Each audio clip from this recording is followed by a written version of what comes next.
अभाज्य संख्या, अंग्रेजी में कोची बोलते हैं प्राइम नंबर्स, और दूसरा कोची भाज्य संख्या, अंग्रेजी में कंपोजिट नंबर्स। ये दोनों को परिभाषा किताबी कीड़ा देले है, इसको हम अपनी भाषा में भी समझाएंगे, इसको थोड़ा सा समझना देखना। हम बोले अभाज्य संख्या किसको कहेंगे, समझो वैसी संख्याएं जो एक से और अपने आप से कटी और किसी से नहीं, और किसी से नहीं, उसे कुछ कहेंगे अभाज्य संख्याएं कहते हैं। जैसे में 2, 3, 5, 7 ये हुआ। अब इसको अब अपना भाषा बता रहे हैं। वैसी संख्या जिसका केवल गुणनखंड दूगो हो, जो एक से कटे और अपने आप से कटे और किसी से नहीं कटे। एक से तो सभी संख्या कटते हैं, एक से सभी संख्या कट जाएंगे, और अपने आप से भी सभी संख्या कटते हैं। तो देखो एक से वो अपने आप से, बोलो दो के गुणनखंड तोड़ा जाए तो एक से भागा देंगे दो में तो कटेगा, कटेगा, और दो से भागा देंगे तो कटेगा, कटेगा। यानी कि दो का गुणनखंड क्या गो, दो गो, एक और कौन दो, और कोई संख्या से दो कटेगा नहीं। तो वैसी संख्या जो एक से कटे और अपने आप से कटे और किसी से नहीं कटे, तो दो कौन संख्या बन गया, कौन संख्या बन गया, अभाज्य संख्या। बोलो 3 भी केकरा केकरा से कटेगा, बताओ, एक से कटेगा और 3 से कटेगा, और कोई से कट रहा है। तो इसीलिए हम बोले कि वैसी संख्या जो एक से कटे और अपने आप से कटे और किसी से नहीं कटना चाहिए, उसी को कहेंगे कोची अभाज्य संख्या। 5 भी हो जाएगा, एक से कटेगा और अपने आप से, उसी प्रकार बढ़ेगा तो 31, देखो 31 भी केवल एक से कटेगा और 31 से कटेगा, और किसी से, किसी के पहाड़ा में 31 आता है नहीं। इसी प्रकार अब दूसरा समझो भाज्य संख्या, कंपोजिट नंबर, वैसी संख्याएं जो एक से फिर अपने आप से और अन्य संख्या से कटे, उसे कोची कहते हैं भाज्य संख्या।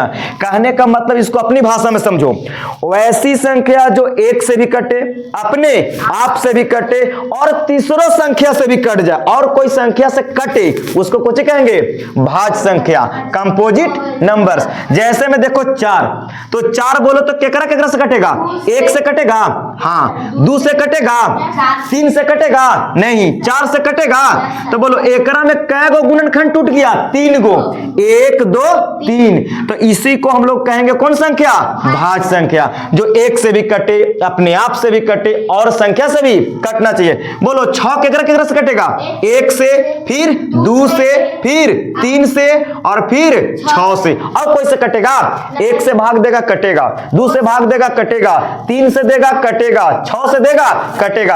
यानी कि जो एक से कटे, अपने आप से कटे और तीसरा संख्या से भी कटे, उसको कहेंगे कोची भाज्य संख्या। उसी प्रकार 8 बोलो तो 1 से कटेगा, 2 से कटेगा, 4 से कटेगा और 8 से कटेगा, और कोई से कटेगा नहीं। तो 8 भी कौन संख्या, भाज्य संख्या। 10 बोलो 1 से, 2 से, 5 से और किसको से, 10 से, और कोई से नहीं। अब ई तो हम लोग समझ गए कि जो एक से कटे वो अपने आप से और अन्य से। अब इसको अपनी भाषा में समझते हैं। जो व्यक्ति के केवल 2 गो बाल बच्चा रहे, उसको कहेंगे कौन संख्या, अभाज्य संख्या। कै गो बाल बच्चा, जिस व्यक्ति के बच्चों की संख्या कै गो, 2 गो, उसको कहेंगे कौन संख्या, अभाज्य संख्या। देखो 2 के कै गो बाल बच्चा, 2 गो, यहां 3 के भी कै गो, 2 गो, यहां भी देख लो।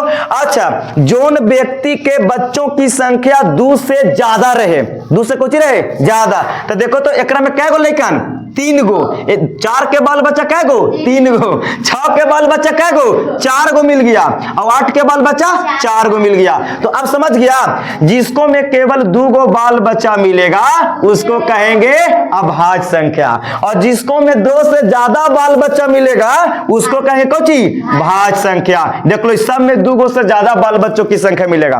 अपने घर में देखो कि मेरे पापा के कितने बच्चे हैं, अगर 2 गो बच्चे हैं तो तुमको पापा कोची कहलाएंगे, कोची कहेंगे अभाज्य संख्या। अगर तुम अपने चाचा के देखो, अगर चाचा के बच्चों की संख्या 2 से ज्यादा हो गया, माने 3 गो हो गया, 4 गो, तो चाचा तुमको कोची कहलाएंगे, भाज्य संख्या कहलाएंगे, कोची कहलाएंगे भाज्य संख्या। आप लोग उम्मीद करते हैं कि समझ गए होंगे। तो आज के बाद जीवन में कभी नहीं भुलाना है। फिर मैं नेक्स्ट वीडियो में मिलूंगा। देखने के लिए धन्यवाद।